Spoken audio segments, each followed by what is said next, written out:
If you watched the big Xiaomi launch last week, you'll know that the company is calling the M11 Ultra the ultimate of Android. That's a pretty big title. So far, no one has dared to exalt themselves like that, including Samsung. So how good is the Mi 11 Ultra that Xiaomi has called it the ultimate of Android? Let's take a look at the Mi 11 Ultra and see if it can live up to its title as the most powerful Android phone. To be the most powerful Android phone, looks and design are important. So does the Mi 11 Ultra have a good looking design? From my perspective, yes, it looks good. Its camera module is unlike anyone else's. The large module takes up almost a third of the entire phone. On the left half of the module are the supersized 3 lenses, and on the right is a small display. Although the module sticks out very much, the phone doesn't wobble because it's big and centered. The top heaviness is definitely there, but it's actually not as big of an issue as one might expect. Because the backplate is ceramic, it is only available in black, white, and textured marble white. All 3 colors are very subdued and elegant, but you also have to bear the weight of 234 grams as a result. Although it is heavy, it is not thick. 8.38mm thick is even thinner than the vegan leather version of the Mi 11. So it doesn't look bulky. The glass trim strip on the top, the chamfered camera module, and the placement of the bottom speaker to the right also show that Xiaomi is starting to pay attention to the details of the design. If there are 2 words to describe its appearance, they are refined and dominant. A premium phone with an unforgettable and distinctive look is a design success. I think the Mi 11 Ultra does that. The screen is the first gate to human-machine interaction. Is the screen of the Mi 11 Ultra good enough? The screen of the Mi 11 Ultra is actually the same as the Mi 11's. There is a 2K and 120Hz refresh rate, as well as Corning's latest Victus glass. The quad curved screen also enhances the experience of full screen gesture. You can pause for a closer look at the other parameters.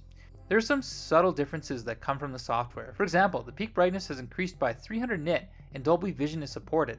If there is a downside, it would be the lack of LTPO and True Tone display support. But other than that, you won't find any other drawbacks, and it's still one of the best screens of the year. If you're going to be at the top of the Android phone list, the performance has to be very powerful. So how is the performance of the Mi 11 Ultra? Honestly, not that great. On Antutu, it scores around 770,000, which is lower than the 800,000 points of its Mi 11 sibling. But 3D Mark's 5,545 Geekbench 5 single core test of 1,105 and multi-score of 3,497 brings it at par with other flagships. Xiaomi claims that the Mi 11 uses a new phase change thermal conductivity material. The thermal conductivity has improved by 100%, but the gaming experience is not improved from a practical point of view. Games like PUBG are certainly not a problem for flagships averaging at 89 FPS. Genshin Impact also has an average of 54 FPS because Xiaomi has targeted optimizations. The temperature didn't surpass 50 degrees Celsius either, but when it came to games that are heavy on performance and are not optimized for the device, like Bright Ridge, the gaming experience was very bad. The average frame rate is not bad at all, but even though Xiaomi says it has used new cooling materials, the temperature still breaks 50 degrees Celsius. Because the metal frame of the Mi 11 conducts heat better, the frame feels very hot when playing games. And it prompts an overheating warning after exiting the game. This results in your phone limiting the screen refresh rate, camera, etc. So we would recommend getting a cooling back clip if you want to play these kinds of games. Here comes the most important question. With such a large camera module, the Mi 11 must be good at taking photos, right? The main camera of the Mi 11 Ultra is a G2N sensor from Samsung, with a humongous sensor size of 1.5 12 inches. It's the largest CMOS size of any recently released phone. Both the ultra-wide lens and the telephoto lens are Sony's IMX586, a sensor that was used in the main camera in most phones the year before. But now the Mi 11 is using this popular sensor for its wide-angle lens and periscopic telephoto lens, which is a very extravagant act. The Mi 11 Ultra's color tones are biased towards reproducing realistic scenes without being too vibrant.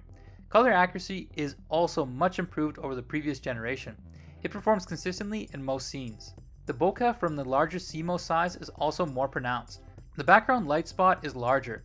The more evenly spotted light also indicates an improvement in the quality of the lenses. Performance in dark conditions is excellent with good detail retention. However, the sharpening is a little heavy. It doesn't look very natural. Xiaomi developed a new night mode algorithm. It is automatically activated in auto mode according to the light intensity. In the current version, this algorithm doesn't seem to be very different from the normal night mode, other than that it is difficult for me to pick out any other faults. At first, I thought the Mi 11's wide-angle lens would be the biggest improvement over its predecessor, the Mi 10 Ultra, but that wasn't the case. The ultra-wide lens improvement is barely noticeable in most daytime scenes.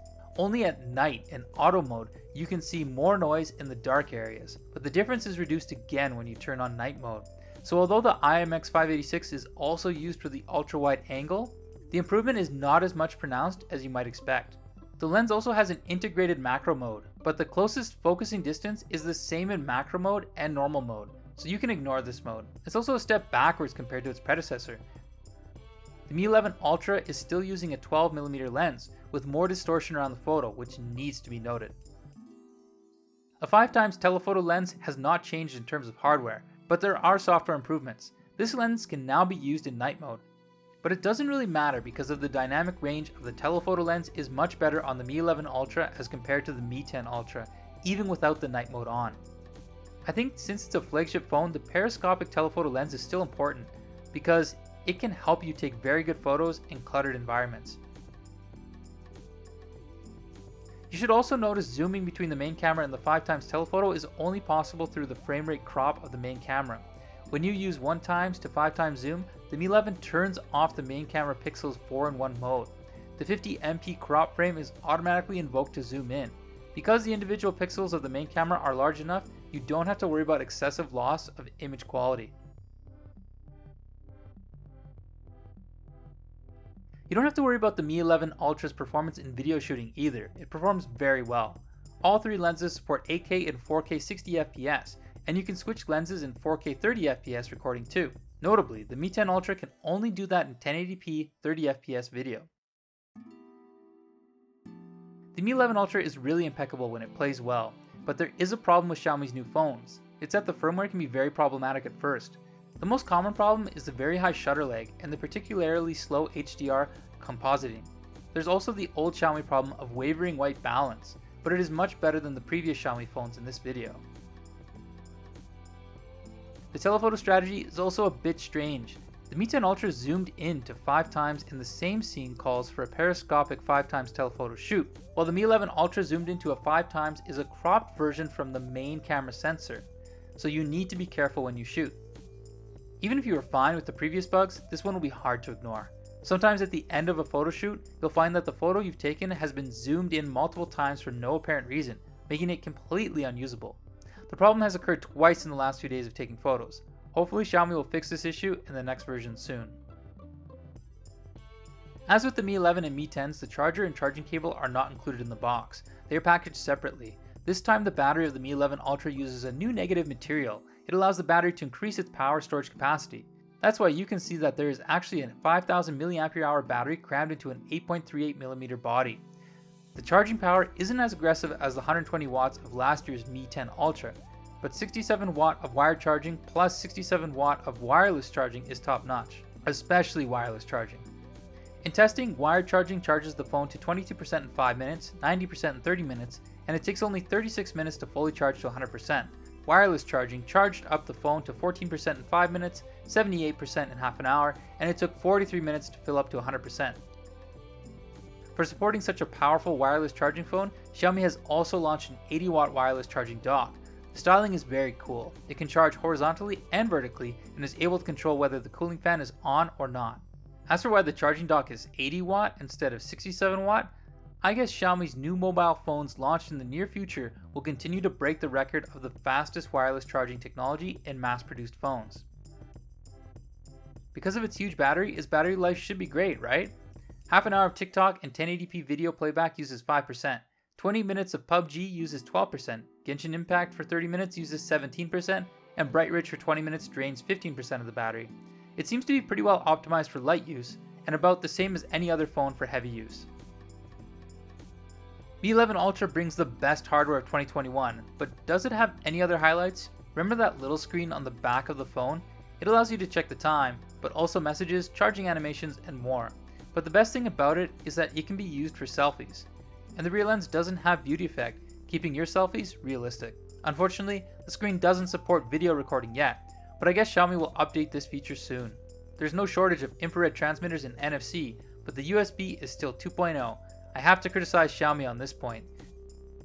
However, the phone does support IP68 water resistance, making it the first Xiaomi phone to have IP68 water resistance in 11 years. Another highlight is Harman Kardon stereo dual speakers. The sound quality is a step up from the Mi 11. Let's hear the actual sound quality.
Having seen this video, have you come up with an answer to the question of whether the Mi 11 Ultra is the ultimate of Android? It does have the potential to be the most powerful Android phone because its hardware is really very good. But it's not ready yet, because it's not the best in terms of software. Wait a few months for Xiaomi to make up for its software shortcomings. Maybe it will really become the ultimate of Android, but by then the competition will be even stronger. Let's wait and see who will release the best Android phone of this year. I'm Kieran from Gizmo China, thanks for watching, and we'll see you next time.